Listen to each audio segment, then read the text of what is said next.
দিয়ে আমার মার মাথার কাছে গত ৩ জুলাই মা ভাই ও বোনকে নৃশংসভাবে কুপিয়ে হত্যা করা হয়। সেদিন তাকেও কুপিয়ে জখম করা হয়। ভাগ্যক্রমে বেঁচে যাওয়া রুমা আক্তার সংবাদ সম্মেলনে দাবি করেন, এ ঘটনা ঘটেছে উপদেষ্টা আসিফ মাহমুদের বাবা বিল্লাল হোসেনের মদদে। প্রধান আসামি হিসেবে বিল্লাল হোসেনের নাম দেয়া হলেও পুলিশ আসামির তালিকা থেকে তার নাম বাদ দেয় বলে অভিযোগ রুমা আক্তারের। প্রধান আসামি হিসেবে বিল্লাল মাস্টারের নাম বাদ দেওয়া হয়েছে। উপদেষ্টা আসিফের বাবার মদদে এই হত্যাকাণ্ডে নেতৃত্ব দেওয়া শিমুল চেয়ারম্যানরা এখনো ধরাছোঁয়ার বাহিরে। প্রভাবশালী উপদেষ্টা আসিফ মাহমুদের বাবা বিল্লাল মাস্টার তার প্রভাব এবং সাহসে এমন হত্যাকাণ্ড চালিয়েছেন শিমুল চেয়ারম্যান ও তার দোসররা। উপদেষ্টা আসিফের বাবা বিল্লাল মাস্টার নিজে মামলাটাকে থানা থেকে ডিবিতে নিছেন। আমার বোন কিন্তু ডিবিতে দেয় নাই থানা মামলাটা।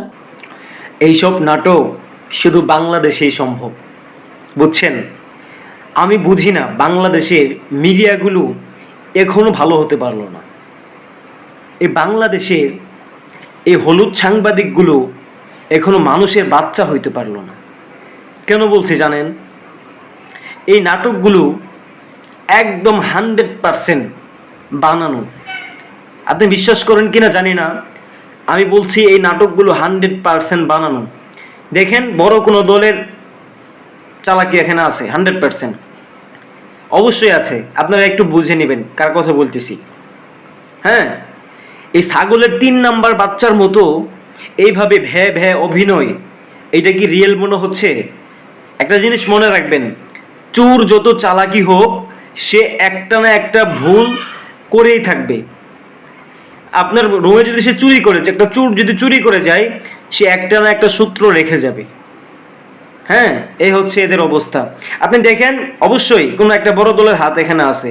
আসিফকে কিভাবে নামানো যায়। হ্যাঁ, আমি আসিফের ইয়া করতেছি না, কি বলে, আসিফকে নিয়ে আপনার আসিফের কি বলে এটা, আমি আসিফকে ভালোবাসা দেখাইতেছি না, যে আমি আসিফকে ভালোবাসি এজন্য না। যে অপরাধী তার শাস্তি হওয়া উচিত আমি মনে করি। আপনি কি মনে করেন জানি না, অবশ্যই শাস্তি হওয়া উচিত। কিন্তু এই ফালতু নাটক, এই বাংলা ভিশন, হ্যাঁ নামটা তো বাংলা ভিশন দিচ্ছেন মিয়া, আপনারা তো বাংলাদেশের কোনো কাজই করেন না। আপনাদের মতো সাংবাদিকরা এই নাটক ফাটক পকেট ভর্তি টাকা নিয়ে এই সাধারণ মানুষকে, ভালো মানুষগুলোরে ফাঁসানোর চেষ্টা করেন। আপনারা ভালো হবেন না, দুনিয়াতে বাঁচবেন কয়দিন ভাই? কতদিন আর মিথ্যা কথা মিডিয়াতে ছড়াবেন? সাধারণ মানুষের কত আর ভোগান্তি করাবেন? ভালো মানুষগুলার আপনারা ধ্বংস করে দিতেছেন কেন?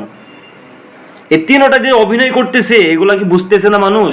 আপনারা ভিডিও আপলোড দিচ্ছেন কয়টা বাজে, তার আগেই মানুষ বলা শুরু করে দিয়েছে এগুলো সব অভিনয়। মানুষ সব বুঝে ভাই, আপনারা আর অভিনয় করেন না।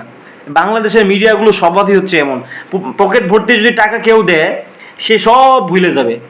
সে টাকা পেয়ে সব ভুলে যাবে, সব সত্য কথা ভুলে যাবে, সব মিথ্যাকে সত্য বানাবে তারা। এই হচ্ছে বাংলাদেশের মিডিয়ার স্বভাব, এই হচ্ছে বাংলাদেশের সাংবাদিক ছাগলের বাচ্চাদের স্বভাব। এরা কখনোই ভালো হবে না। এদেরকে আপনারা যত তেল দিয়ে মালিশ করেন না, এরা ভালো হবে না, বুঝছেন? এরা ভালো হবে না।